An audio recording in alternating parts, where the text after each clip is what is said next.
Dernier week-end du Printemps des Arts de Monte-Carlo 2016, au Conseil national d'abord, samedi 9 avril, un concert de musique bretonne, plus précisément de musique traditionnelle de Basse-Bretagne, du pays de Vannes, par le duo des frères Parantoen, Alan Parantoen au violon et Youen Parantoen, accordéon diatonique et chant.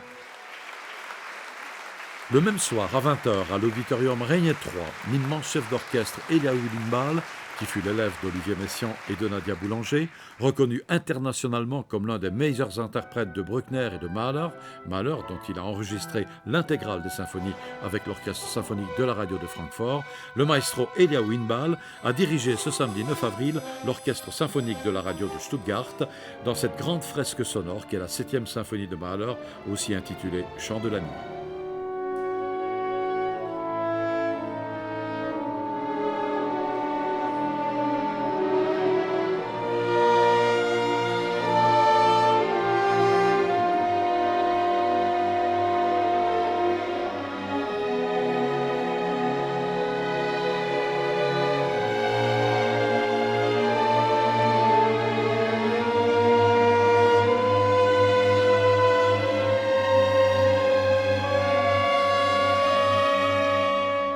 Dimanche 10 avril, toujours à l'auditorium Régnier 3, salle Yakov Kreisberg, réunis dans un même programme, vertigineux pour reprendre le mot d'Emmanuel Ondré, l'adagio de la 10e symphonie de Mahler et sa première symphonie, Titan, par l'Orchestre philharmonique de Monte-Carlo sous la direction de Daniel Harding, qui est le nouveau directeur musical de l'Orchestre de Paris.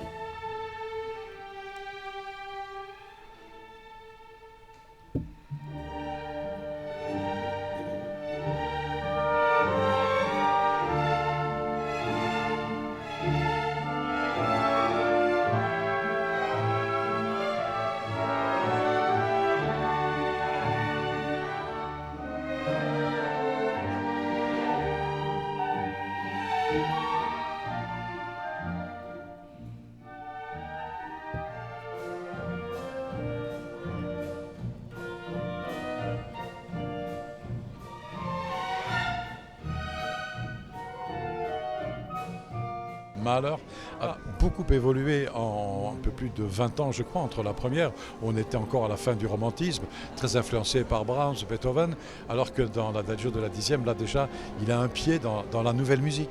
Si on écoute toutes ces symphonies, ce que j'ai quand même fait très attentivement cette semaine et la semaine précédente, on se rend compte d'un renouvellement permanent. Alors, on reconnaît des choses, hein. Par exemple, le côté nostalgique. Il y a toujours un moment dans la symphonie où il y a une nostalgie qui sort, sous des formes mélodiques douces, etc. On a aussi le côté, je dirais, c'est pas du tout péjoratif, folklorique. C'est-à-dire, on a les cloches, on a tous les petits gadgets qu'il aimait beaucoup, etc. Populaire, absolument. Les danses, les marches, etc. Et puis, la troisième chose, c'est j'appelle ça des fulgurances. C'est-à-dire d'un seul coup des jaillissements, mais comme des folies, où il y a le tutti, où tout est excessif, mais très excessif. Et on est scotché même, comme on dit aujourd'hui, par la force d'un seul coup de cette musique qui jaillit. Donc ça, on retrouve tout le temps ça, que ce soit dans la première, que ce soit dans la dernière.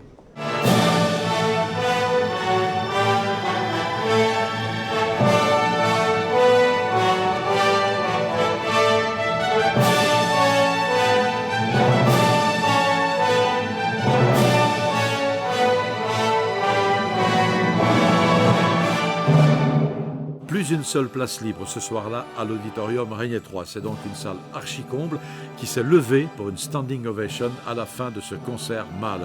Un véritable triomphe pour l'extraordinaire interprétation de l'Orchestre philharmonique de Monte-Carlo, son chef d'un soir, Daniel Harding, et bien sûr pour Gustav Mahler, ce compositeur génial à qui le Printemps des Arts de Monte-Carlo 2016 a eu l'heureuse idée de rendre hommage.